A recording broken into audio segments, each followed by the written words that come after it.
हरे कृष्णा। आज एक रिकॉर्ड करा है हम लोगों ने और मुझे लगता है कि डेफिनेटली ये वी मार्स का तो रिकॉर्ड है। हो सकता है कि शायद ये इंडिया और माल्टा का जो रिलेशनशिप है उसमें भी रिकॉर्ड होगा, बट फॉर इंडिया के अंदर डेफिनेटली हमारी कंपनी का तो रिकॉर्ड है।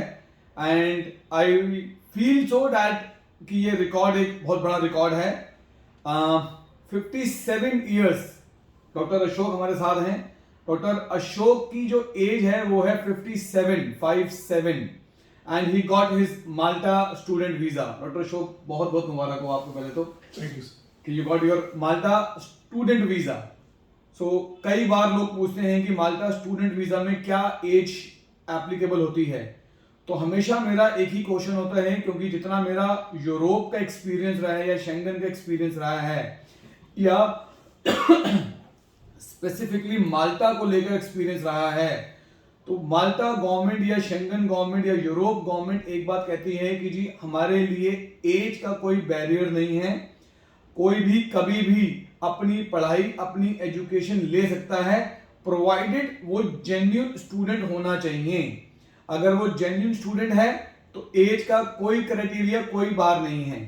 सो हमारे सामने एक लाइव एग्जांपल है कि डॉक्टर अशोक का हमने वीजा करवाया है जिसमें उनकी एज 57 है। अब हम डॉक्टर अशोक से समझते हैं कि ये 57 इयर्स के इन्होंने क्या क्या चीजें करी, जिससे कि आपको थोड़ा बहुत एक्सपीरियंस और समझ में आएगा, नॉलेज मिलेगी कि इस एज में भी स्टूडेंट वीजा में क्या डॉक्यूमेंट्स लगे हैं, इंटरव्यू में क्या क्वेश्चन पूछे और इन्होंने अपनी क्या रिसर्च करी हुई थी। So let's ask from doctor Ashok. Doctor Ashok, पहला क्वेश्चन, आपको पर्सनली कैसा लग रहा है ये वीजा लेकर? I'm feeling happy. Very nice. So, anything special that why you choose only the Malta? First of all, the language of instruction, the maximum people understand English there. So I think this is one of the few countries, I think one of the three countries where English is widely spoken apart from England. Okay, you're right, absolutely right कि माल्टा, अगर मैं पूरा Schengen बोलूँगा तो ना, England is not the part of the Europe Brexit के बाद। So Malta is one of the country जो ऑलमोस्ट इंग्लिश स्पीकिंग कंट्री है, और यही डॉक्टर अशोक को क्लिक करा कि किसी और कंट्री में लैंग्वेज बैरियर्स आएंगे अपने आप को सेटल करने के लिए, एटलीस्ट माल्टा में नहीं आएगा। डॉक्टर अशोक, आपका हम प्रोफाइल समझते हैं पूरा का पूरा। आपने अपनी, क्योंकि आई एम श्योर कि 57 इयर्स एज है, और अगर मैं आपको डॉक्टर अशोक बोल रहा हूं तो दैट मींस कि आपने अपनी पीएचडी भी कर ली है जी। सो हम आपका पूरा अभी करियर समझते हैं। आपने अपनी 10th कौन से ईयर में करी सर? मैंने 1980 में की। 1980 के अंदर आपकी 10th हुई जी। फिर आपकी 12th कब हुई है? मेरी 1982 में। तो आप समझ गए हैं कि 82 में 10th 12th हुई है। तो अगर मैं हिसाब समझूं तो 82 के बाद 3 साल कॉलेज, 2 साल मास्टर्स और अगले 2-3-4 साल पीएचडी के, तो मतलब मैक्सिमम अगले 10 साल और लग सकते हैं। तो 82 से 92 हो जाएगा, पर आज हम 2023 में खड़े हैं। तो हमें थोड़ा प्रोफाइल को और डीपली जाना पड़ेगा कि इतना लंबा गैप कहां कहां कैसे कैसे कवर हुआ है। डॉक्टर अशोक, 82 में 12th के बाद आपने सर 12th के स्ट्रीम से करी थी? साइंस स्ट्रीम से। साइंस स्ट्रीम से करा। तो बायोलॉजी या केमिस्ट्री? मैथ्स। मैथ्स था, मतलब वेरी नाइस।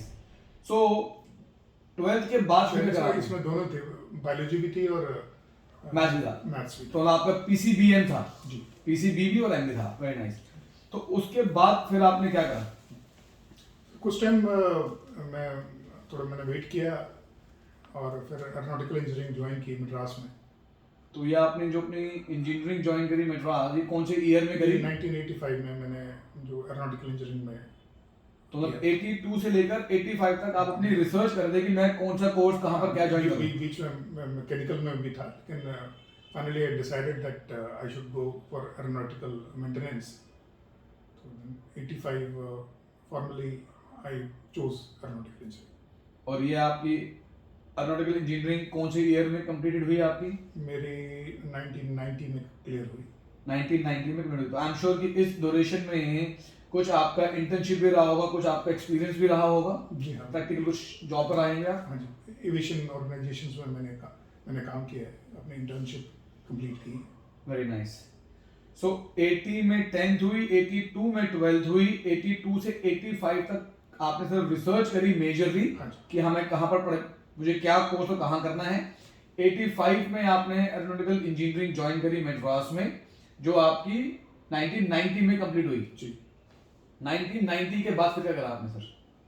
फिर मैंने एडवांस ट्रेनिंग की मैकेनिकल इंजीनियरिंग में, एडवांस ट्रेनिंग इंस्टीट्यूट हैदराबाद और मद्रास से, वेरी नाइस। और उसके बाद आई जॉइन माई सर्विस। तो ये एडवांस ट्रेनिंग कब कब कंप्लीट हुई है आपकी? ये 92 में, beginning of 92। So I say that 1985 से 92 तक आपकी इंजीनियरिंग एंड एडवांस इंजीनियरिंग का पार्ट जो था वो पूरा कंप्लीट हो गया हमारा। हाँ जी। उसके बाद फिर आपने जॉब करी, जी। फिर आपकी कंटिन्यूस आपकी जॉब रही, एक्सपीरियंस रहा और कुछ सर्टिफिकेशंस ऐड होती रही आपके करियर के अंदर। तो फिर आपकी मास्टर्स कब हुई? क्योंकि certification is not the part of masters degree, वो सर्टिफिकेशंस आपकी करियर को एनहांस करने के लिए थी। जी। 2012 में मेरी मास्टर्स हुई। ओके, मैं फिर रिपीट कर रहा हूं, ध्यान दीजिएगा कि डॉक्टर अशोक ने, क्योंकि एक जरूरी चीज यहां पर मैं ये समझ बता जाता हूं कि जिस 12 में शुरू हुई और 14 में खत्म हुई। ओके, आप ये समझिएगा ध्यान से कि जिस करियर लाइन की हम बात कर रहे हैं उसी ड्यूरेशन के अंदर, क्योंकि 95 के बाद से जब इन्होंने 82 में अपनी 12th करी, फिर इंजीनियरिंग करी, उसी ड्यूरेशन के अंदर कंप्यूटर्स बहुत ज्यादा मार्केट में आ चुके थे, बहुत ज्यादा करियर अपॉर्चुनिटीज और लाइन और सर्टिफिकेशन कोर्स आ चुके थे। तो एक जो सबसे अच्छी बात है डॉक्टर अशोक के पूरे करियर में, जो मेरा हमेशा डिस्कस हुआ, कि ये अपने करियर में सिर्फ एक नौकरी ही नहीं करते रहे 10 से 5 के बीच की, ये अपने करियर के अंदर छोटे छोटे सर्टिफिकेशन कोर्स करते रहे जो इनके करियर को, इनकी नॉलेज को, इनके एक्सपीरियंस को बूस्ट करते रहे, जिससे इनको एक नई नई चीजें सीखते रहे ये। तो ये has done lot of certification course also. फिर आपकी मास्टर्स हो गई 2012 में शुरू करी और 2014 में आपकी मास्टर्स हो गई। मतलब 12th के बाद भी गैप था, कॉलेज के बाद भी गैप था, फिर मास्टर्स करी है। पर इस गैप में डॉक्टर अशोक या तो जॉब करते रहे और जॉब के साथ कोई ना कोई सर्टिफिकेशन भी लेते रहे। तो मैं ये बोलूंगा ये गैप को हमने जस्टिफाई रखा है। तो ये डॉक्टर अशोक का एक्सपीरियंस बहुत बहुत रिच एक्सपीरियंस रहा है। 2014 में आपकी मास्टर्स हो गई जी। फिर पीएचडी कब करी आपने? मेरी 15th में शुरू हुई और 18 में जाके एंड में खत्म हो गई। ओके, तो 19 में अर्ली 19 में आपको डिग्री मिल गई पीएचडी की। So you will become a doctor Ashok. तो ये आपने किस चीज में आपने पीएचडी करी थी? मैकेनिकल के अंदर आपने इंजीनियरिंग करी and you got a title of a doctor. अब बड़ा सवाल यहां पर ये आता है, क्योंकि जब ये हमारे पास भी प्रोफाइल आया था तो एक बड़ा सवाल ये आया था कि अब पीएचडी हो चुकी है, आप समझिएगा बहुत बड़ा सवाल है कि 10th भी हो गई, 12th भी हो गई, ग्रेजुएशन भी हो गई, मास्टर्स भी हो गई, पीएचडी भी हो गई, भैया अब क्या पढ़ने जाएंगे? और बीच बीच में काफी सारी सर्टिफिकेशन भी ले ली, जॉब एक्सपीरियंस भी ले लिया और एज भी हो गई। मतलब कि ऐसा प्रोफाइल इन जनरल लोग कहते हैं कि जी हम लोग नहीं लेंगे, क्योंकि एज फैक्टर भी हो गया है, पढ़ाई भी ऑलमोस्ट पूरी कंप्लीट हो चुकी है, अब हम कौन सा कोर्स लें? So here comes We Mars career consultants private limited, कि हम लोग वो एजेंट नहीं है कि सिर्फ हाँ हाँ बोलते हैं, हम प्रोफाइल डिस्कस करते हैं। तो जब ये प्रोफाइल हमारे पास आया था तो आई से कि मैं और हमारी एक सीनियर टीम मेंबर है दीपावली मैम, हम लोगों ने अकेले बैठकर इनके प्रोफाइल को डिस्कस करता उस समय, मुझे अच्छे से याद है ये बात। तो दीपाली मैम और मैंने डिस्कस करने के बाद we come to the conclusion and then we discuss with doctor Ashok also, क्योंकि he should also be confident कि हम किस कोर्स में इनको भेज रहे हैं और वो कोर्स इनके करियर को कैसे एनहांस करेगा। तो we come to the conclusion कि अभी तक का इनका जो एक्सपीरियंस रहा है वो पूरा एक्सपीरियंस इंजीनियरिंग के आसपास रहा पूरा का पूरा। I am right doctor Ashok? तो इनकी जॉब, इनकी सर्टिफिकेशन, इनकी एजुकेशन, चाहे वो बैचलर्स में थी, मास्टर्स में थी, पीएचडी में थी या बीच बीच में सर्टिफिकेशन थी, वो इंजीनियरिंग और आईटी के आसपास घूमती रही, मैनेजमेंट के आसपास। अब हमको इनको एक बिजनेस मैनेजमेंट में लेके जाना था, क्योंकि जो टेक्निकल स्किल्स, टेक्निकल नॉलेज थी और मैनेजमेंट एक्सपीरियंस था, आप समझ रहे हैं, टेक्निकल नॉलेज, मैनेजमेंट एक्सपीरियंस, लेकिन मैनेजमेंट का कोई डिप्लोमा डिग्री को चीज नहीं थी जो इनके करियर को एक अलग लेवल पे लेके जाए, एक इंटरनेशनल लेवल पर लेके जाए। इंडिया बेसिस के ऊपर रिच एक्सपीरियंस, लेकिन हमको इंटरनेशनल बेस पर भी उसको लेके जाना था। तो we select we will go for a PG diploma in business management. When I say PG मतलब पोस्ट ग्रेजुएशन, तो डेफिनेटली हम इनको अंडर ग्रेजुएट तो देंगे नहीं, तो post graduation diploma in business management में हमने इनके लिए अप्लाई करा, बिजनेस एडमिनिस्ट्रेशन के अंदर हमने इनका अप्लाई करा। तो अब मेरा डॉक्टर शौक यहाँ पर क्वेश्चन ये होगा जो बहुत इंपॉर्टेंट, जो सबके सब व्यूवर्स सुनना और समझना चाहते हैं, कि जब आपका एम्बेसी इंटरव्यू हुआ, क्या आप थोड़ा उसको डिटेल में हमको समझ सकते हो कि एग्जैक्टली उनका क्या मूड था, क्या क्वेश्चंस थे, और आपने क्या क्या क्वेश्चंस के क्या क्या आपने आंसर्स करे? मेरे एम्बेसी में जो हाई कमीशन है उसमें शायद मैं अकेला ही था इंडिविजुअल उसमें, और कोई नहीं था। तो उनके पास भी काफ़ी फुर्सत थी पूछने के लिए। मैं पहले ही वो कैंडिडेट था, तो शायद उनके पास भी काफ़ी फुर्सत थी। तो उन्होंने जो मेरी डिटेल्स थी वो शायद पढ़ रखी थी पूरी, और उन्हीं पॉइंट्स के ऊपर वो डिस्कशन हो। तो बाकी तो नॉर्मल जो चीज़ें पूछते हैं वो तो पूछते हैं, पर उसके ऊपर भी जो मैंने अपने रिज्यूमे, जो शॉर्ट रिज्यूमे बनाया था, उसके ऊपर उन्होंने काफ़ी डिटेल में किया। और ये जो डिग्री जो है और जो मैंने कर रखा है और मैं करने जा रहा हूँ, तो इन तीनों का एक रेलेवेंस उन्होंने जानने की कोशिश की मेरे से। तो मैंने उन्हें बताया कि ये जो जो जो कोर्स है ये मेरे लिए कैसे हेल्पफुल होगा। ओके, सॉरी मैं बात काट रहा हूँ। मैं अपने ऑलमोस्ट पहले हर वीडियो में ये बात बोलता हूँ कि जब आप इंटरव्यू के लिए जाते हैं माल्टा हाई कमीशन में, तो ये देखो, ये कोई रूल नहीं है, बट ये हमारा एक्सपीरियंस है, हम शेयर कर रहे हैं। जनरली होता क्या है कि जो शुरू के बच्चे होते हैं, जिनके नंबर शुरू में होते हैं, उनके इंटरव्यूज बहुत लंबे होते हैं। जो बाद में आते हैं तब तक मेरे ख्याल से शायद हाई कमीशन वाले भी थोड़ा एग्जॉस्ट हो चुके होते हैं, तो उनके इंटरव्यू छोटे होते हैं। तो डॉक्टर अशोक पहुंचे तो उस समय कोई था नहीं, तो ये पहले ही थे, तो इनका बहुत लंबा इंटरव्यू हुआ था। बट एक बड़ा वैलिड पॉइंट आपने बोला कि उन्होंने आपसे ये पूछा कि आपकी प्रीवियस एजुकेशन, प्रीवियस एक्सपीरियंस आपकी माल्टा की एजुकेशन से कैसे लिंक करेगी। जी, बड़ा वैलिड क्वेश्चन है डॉक्टर अशोक। और क्या उन्होंने क्वेश्चन पूछे, लेकिन क्या आप इसका आंसर देंगे कि आपने क्या आंसर दिया हमें इसका? हाँ, मैंने बताया उनको कि जो मेरी जो एजुकेशन है और जो मेरा एक्सपीरियंस है, तो नेशनल लेवल में भी है, और उसमें जो मेरी कमी है कि मेरे पास वो फॉर्मल मैनेजमेंट की क्वालिफिकेशंस नहीं है। प्रैक्टिकल एक्सपीरियंस तो ज़रूर है, लेकिन फॉर्मल एक एजुकेशन नहीं है। तो वो जो मेरे अभी के काम में मेरे लिए दिक्कत खड़ी करती है, मैं इतने अच्छे डिसीजंस नहीं ले पाता हूँ।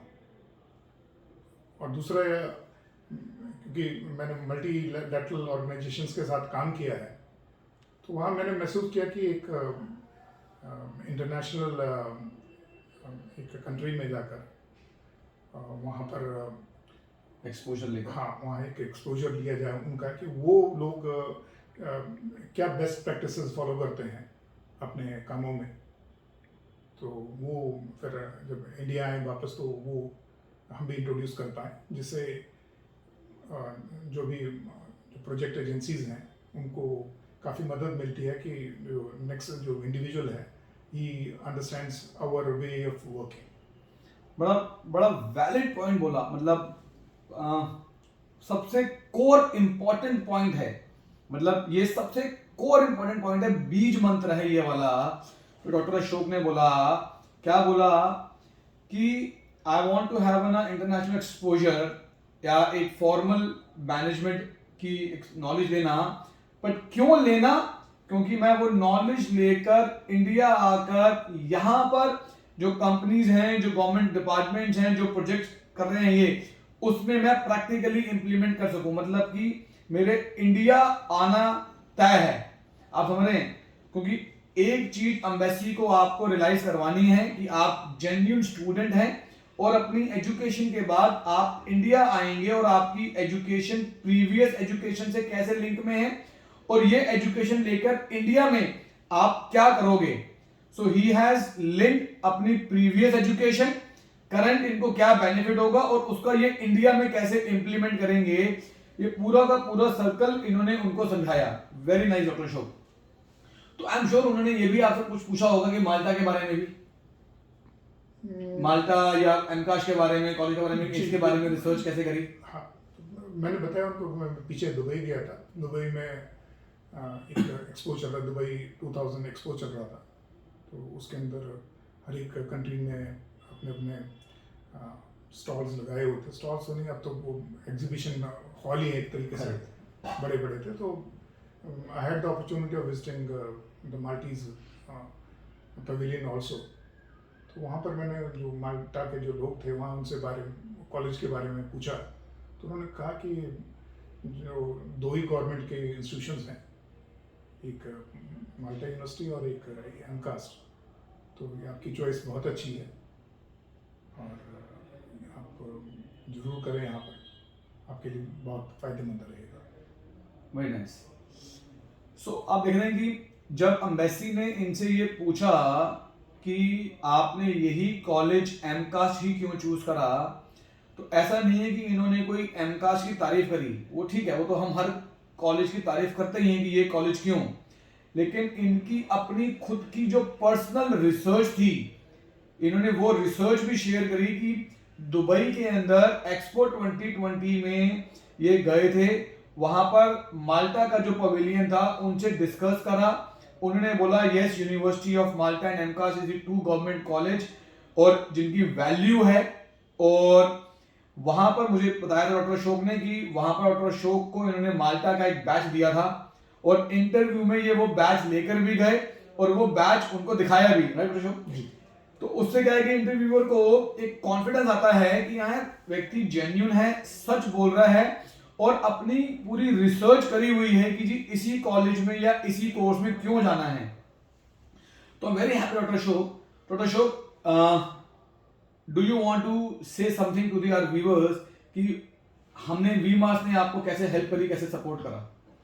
देखिए, सबसे पहली बात तो यह है कि लोग अपने लिए बैरियर्स खड़े कर लेते हैं कि अभी ये एज हो गई, ये एज हो गई, हम नहीं पढ़ सकते। तो एक तो आपको ये एज बैरियर्स नहीं रखना चाहिए। अगर आप कुछ करना चाहते हैं, if you want to improve yourself, then sky is the limit. Very right. और V Mars gave me the confidence because I had applied to many other countries earlier मेरे पिछले कैरियर में, because I wanted to improve my qualifications as well as experience and I had international experience to that. Now, unfortunately वो किसी न किसी वजह से वो रुक जाता था। So कोरोना के time again that thought came. So I was searching over the internet and I got to see V Mars video और उसमें ये देख के मुझे खुशी हुई कि ऑस्ट्रेलिया, सिंगापुर और यूके,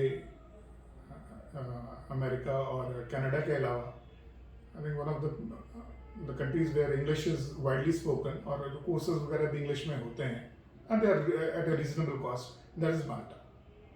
फिर थोड़ी सी और माल्टा के बारे में रिसर्च की, तो जो क्लाइमेट है वहाँ का वो भी इंडियंस के लिए काफ़ी सूटेबल है।